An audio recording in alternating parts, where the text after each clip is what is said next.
Hello, everyone. Imagine living in a country where jeans are illegal, women can't wear pants, and you have to choose your haircut from a government-approved list. Where buying a car is nearly impossible, Coca-Cola is banned, and most people have never even heard of condoms.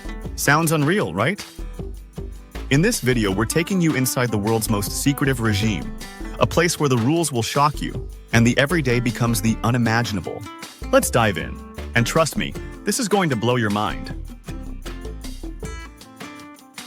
Welcome to North Korea, the land of 15 bizarre bans you won't believe exist.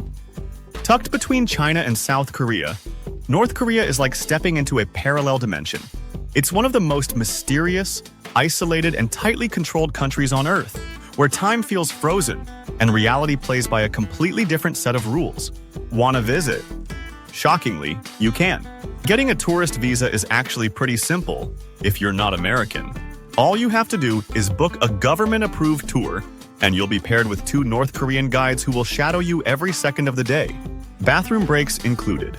But if you're from the United States, you're out of luck unless you manage to get special permission from the United States State Department, which is about as rare as seeing a TikTok dance in Pyongyang. Once inside, things get even stranger. Forget calling home or texting your friends. International communication is strictly forbidden. North Korea does have its own mobile network, but it's domestic only. No calls abroad, no messaging apps, no Wi-Fi. By 2022, only 14% of the population owned a cell phone, about 3.5 million users. But by 2024, that number has doubled to over 7 million. Still, those phones are locked to a sealed-off network, meaning no Facebook, no Google, no TikTok, no YouTube. Instead, they have Kwangmyong, North Korea's internal internet. It's like the internet. If the internet had only a few dozen websites and everything was written by your government. Even their computers and tablets are designed for isolation. Chinese-made tablets sold in North Korea are stripped of Wi-Fi, Bluetooth, and even external ports. If you thought your grandma's dial-up was bad, this is a digital ghost town. And when it comes to money, don't expect to use the local one. Tourists aren't allowed to touch it. Instead, you'll be asked to use euros, Chinese yuan, or US dollars, preferably euros. But don't even think about bringing a 1 bill home as a souvenir. That's illegal. Why? Because every drop of foreign currency is precious in this self-reliant, export-starved nation. And whatever you do, be careful where you point your camera. Snapping photos of military personnel, construction sites, or anyone working in the fields? Huge no-no. Your guides will politely ask to inspect your camera and delete anything they find offensive. And when photographing their leaders' statues, don't even think about cropping out the feet or the head. The entire statue must be in the frame. Anything less is considered a grave insult. Oh, and that newspaper they hand you on the plane with Kim Jong-un's face on the cover? Don't fold it in half. Seriously, even creasing his photo could land you in trouble. Once you arrive at the grand bronze statues of their past and current leaders, it's not just a casual visit. It's a ceremony. Tourists are expected to bow, sometimes even lay flowers at the base. It's not optional, it's respect, North Korea style. And that's just the beginning. In the next part, we'll explore the bans that control the everyday lives of citizens, from haircuts and jeans to what songs they're allowed to sing. Spoiler alert, it's weirder than you think. Welcome to the Hermit Kingdom, where even the name of the country is a political statement. You might call it North Korea. The locals won't. Instead, it's the homeland, the motherland, or simply Yuche, the self-reliant ideology that's the beating heart of this secretive state. Using the wrong name? That's not just awkward, it's politically incorrect. In some cases, even dangerous. And don't expect to flip through hundreds of TV channels while you're there. North Korea has exactly 3 state-run TV channels, and they're not on 24/7. Forget Netflix, HBO, or even late-night infomercials. Instead, you get pre-scheduled broadcasts carefully curated by the government, starring stories of model citizens, tales of loyalty, and absolutely no commercials. That's right. No shampoo ads, no soda jingles, just propaganda in HD. Even sports come with a twist. When the World Cup is on, North Koreans won't watch it live. The matches are delayed, sometimes by days, even weeks, so the government can edit out unnecessary content like tattoos on players, Western brands, or fans cheering too enthusiastically for the wrong team. And speaking of appearances, every citizen must wear a lapel pin featuring the image of their great leader. It's not fashion, it's law. Forget your pin, and you're not just underdressed, you're disrespecting the regime. Now, here's where it gets darker. Making jokes, comments, or even subtle gestures seen as disrespectful to the leadership isn't just frowned upon. It can get you imprisoned, or worse. There's no such thing as satire, political memes, or sarcastic TikToks here. Free speech? That concept didn't cross the border. Thinking of striking up a political debate over dinner? Think again. Talking politics, even in private, can be dangerous. Locals avoid the subject entirely. Foreigners are warned to do the same. And don't even think about packing a Bible or a Quran. Religious materials are banned. If you bring in any text seen as religious or ideological, you could face severe punishment. Tour guides will check your luggage, and yes, they'll go through your books. Leaving the country? Not an option. North Korean citizens are not allowed to travel abroad, especially not to South Korea. It's not just discouraged, it's illegal. Trying to escape is considered a betrayal. Many who attempt it never return or are never heard from again.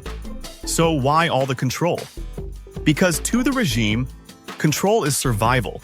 The strict media censorship, the propaganda, the enforced rituals, they're not just rules. They're how the government preserves its grip on power. But perhaps the strangest thing of all?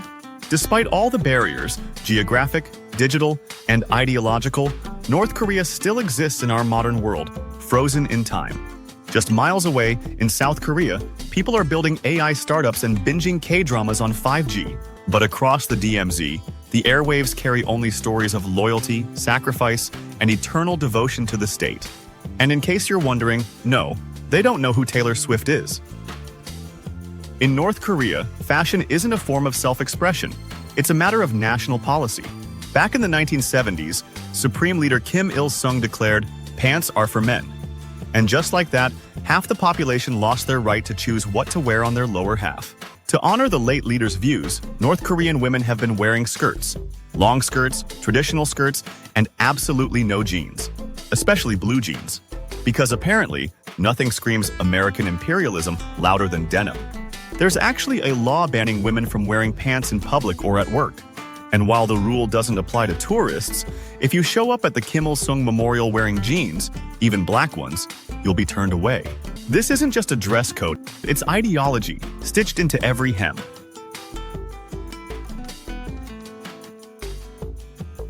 Outfits are monitored with military precision. Modern fashion, banned. Mini skirts, forget it. T-shirts with Western logos, you won't find a single one? Instead, most people wear state-issued uniforms or traditional Korean hanbok. The street looks more like a time capsule from the 1950s than a modern capital. And it doesn't stop at clothes. Even your haircut is state-approved.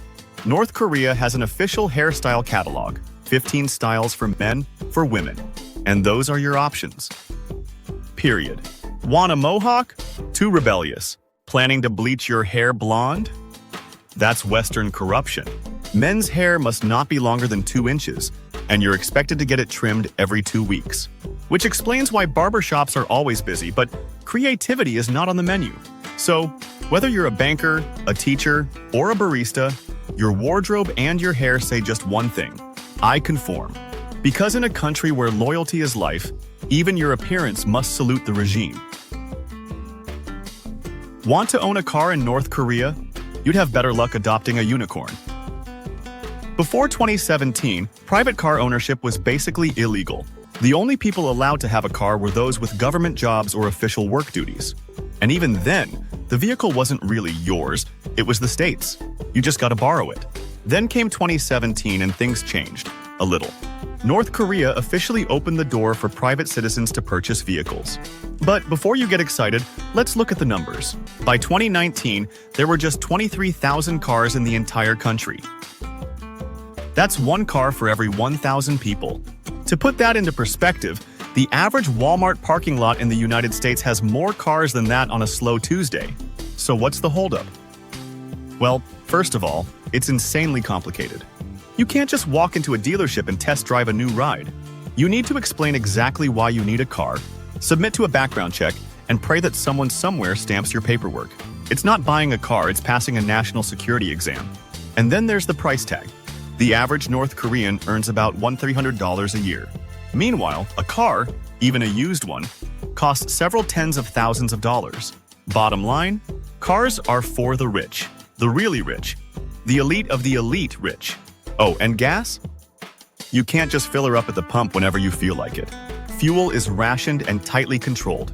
So even if you do manage to buy a car, you might not be able to drive it anywhere. And here's the kicker. Thanks to international sanctions, automakers can't sell directly to North Korea. So if you want to import a car, it has to go on a world tour first, through China, Japan, South Korea, Russia, before finally rolling into Pyongyang.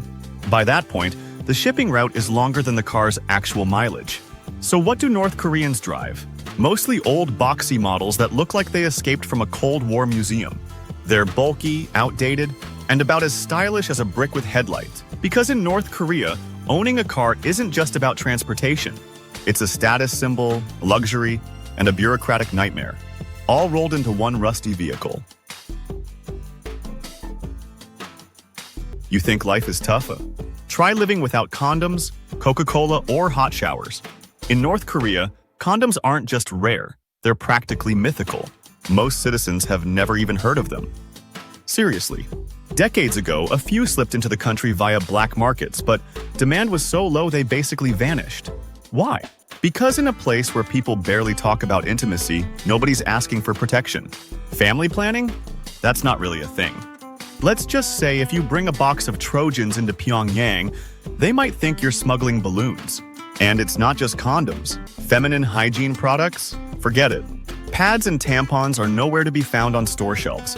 Women still rely on reusable cloths during their periods. Yes, in 2025, that's still happening.